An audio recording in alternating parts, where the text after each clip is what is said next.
Kabayan, kumusta? Anong balita sa inyo?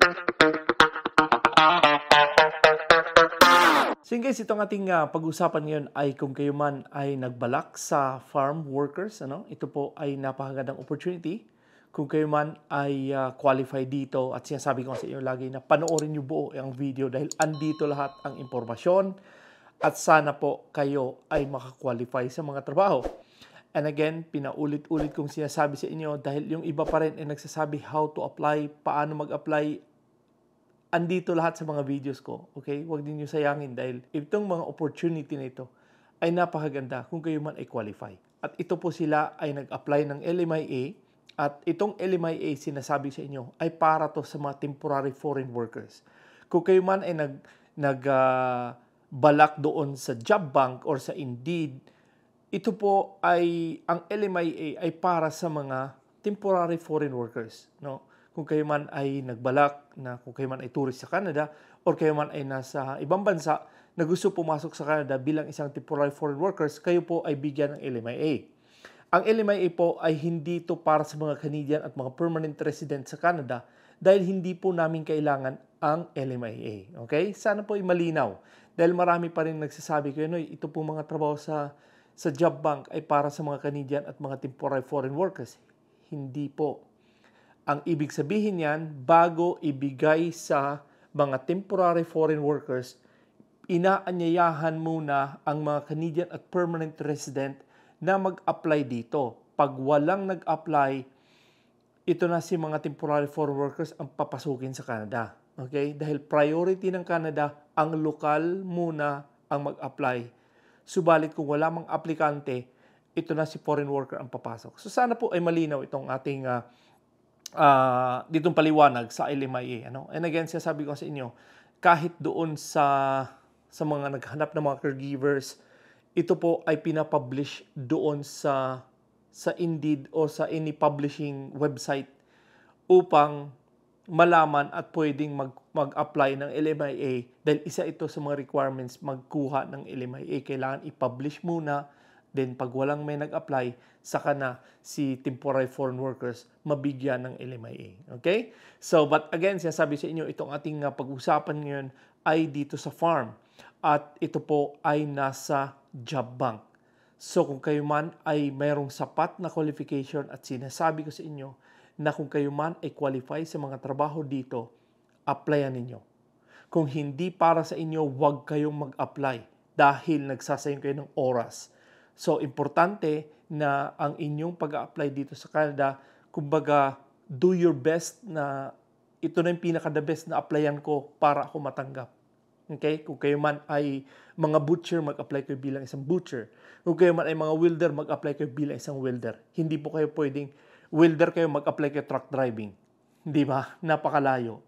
So, importante, tinuturo sa inyo. Kaya nga sinasabi sa inyo, panoorin nyo buo ating video para kayo ay mag-guidean na ano ba ang dapat ninyong gawin. Dahil napakaraming nag-a-apply, subalit hindi sila natatanggap dahil ang ina-apply nila malayo doon sa hiring. Okay? So, sana malinaw yan para sa inyo. So ngayon guys, itong ating pag-usapan ngayon ay doon sa job bank. At ito po ay meron silang LMIA ready dito na in-apply na. So, antay natin. No? At again, ito po ang 10 trabahador ang kinakailangan dito. So, tingnan natin yung kanilang details. So, ito po yung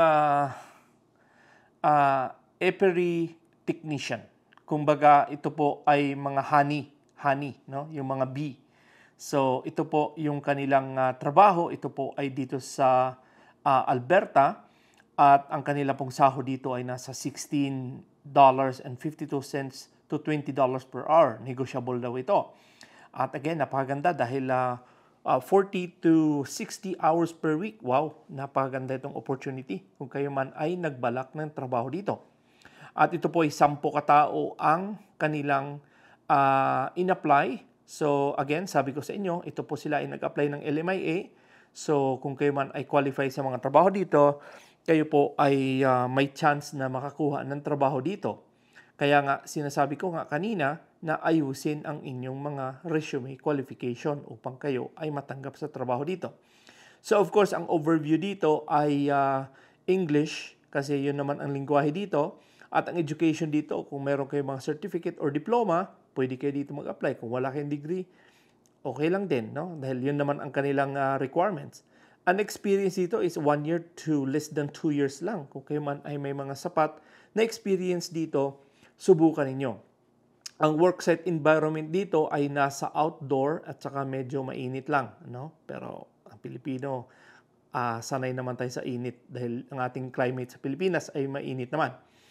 Yung work setting dito ay staff accommodation provided. Wow, meron silang accommodation, ano?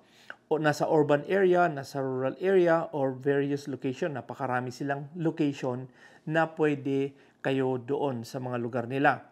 So ito yung sinasabi sa inyo na yung responsibilities or task, importante na kung meron kayong sapat na mga experience dito, ay subukan nyo. Okay? Nag-harvest kayo ng mga crops, operate and maintain farm machinery and equipment, apiary works, perform general farm duties, coordinate and supervise the work of a general farm workers and harvesting laborers, maintain livestock performance record. So again, supervision of 1 to 2 people. At ito yung kanilang experience and specialized nila. Ito po ay apiary or honey harvest experience, no? Sabi ko sa kanina, ito po ay sa mga honey, sa mga bees. Kung meron kayo, sa Pilipinas, meron naman tayong mga klaseng ganitong trabaho dahil meron naman tayong mga honey. So again, itong apiary management, harvesting honey, honeybees, honey farm, at again, ito po yung equipment and machinery experience nila, yung mga hand tools, mga forklift operators diyan, pwede dito kung kayo ay mayroong experience dito sa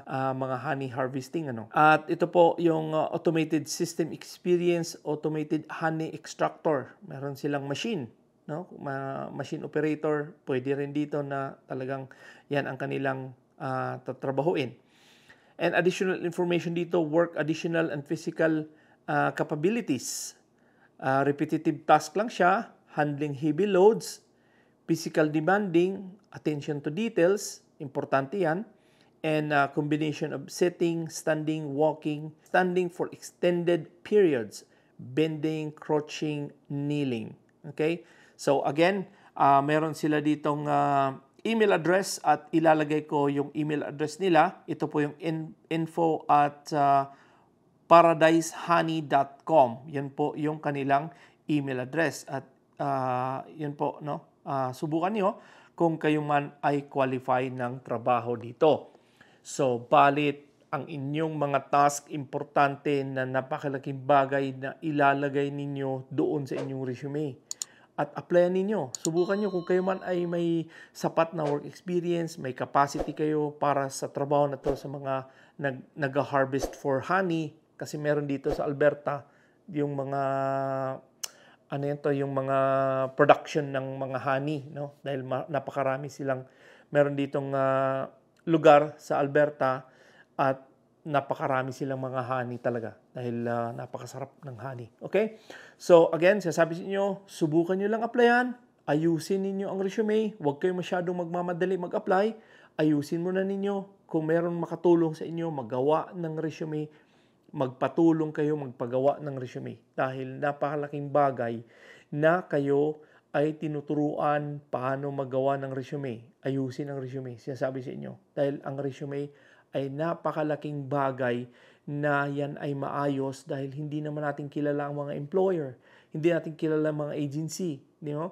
Yung ating mga kabayan na nag-apply doon sa agency dyan sa Pilipinas dahil meron tayong mga local agency sa Pilipinas.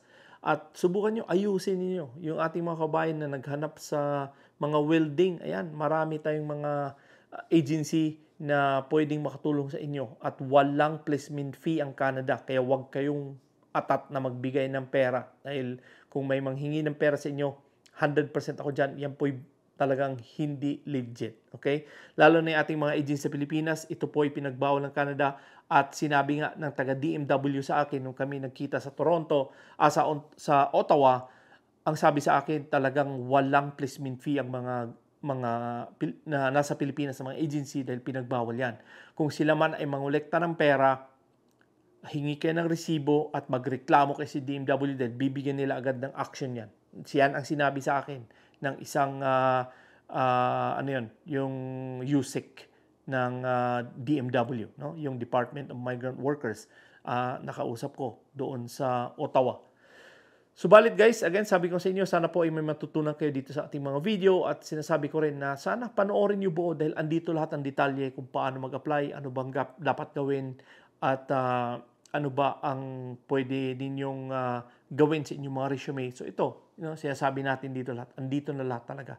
So ang inyo na lang ay panood and then sa tingin niyo ay may experience kayo, subukan niyo mag-apply. Okay? So, but again, pwede nyo i-share to ating mga video sa inyong mga kaibigan, kamag-anak, sa inyong mga social media, sa Facebook, sa Instagram, Twitter, o sa amang social media kayo meron. Pwede nyo i-share to ating mga video upang marami tayong mga kaubayan na makarating din dito sa Canada na kagaya din sa inyo na nagbalak, nag-isip na pumunta dito. So, again, sana po ay ma-subscribe nyo yung aking YouTube channel kung hindi pa kayo nakapag-subscribe at huwag nyo kalimutan lagi yung bell upang kayo ay ma-notify every time na meron akong pinopost dito sa ating YouTube. So, again, ganun pa man guys. Maraming salamat ulit sa inyong panonood at pagsubaybay sa aking YouTube channel. Ako po ulit si Noy Tebs. God bless and have a wonderful day.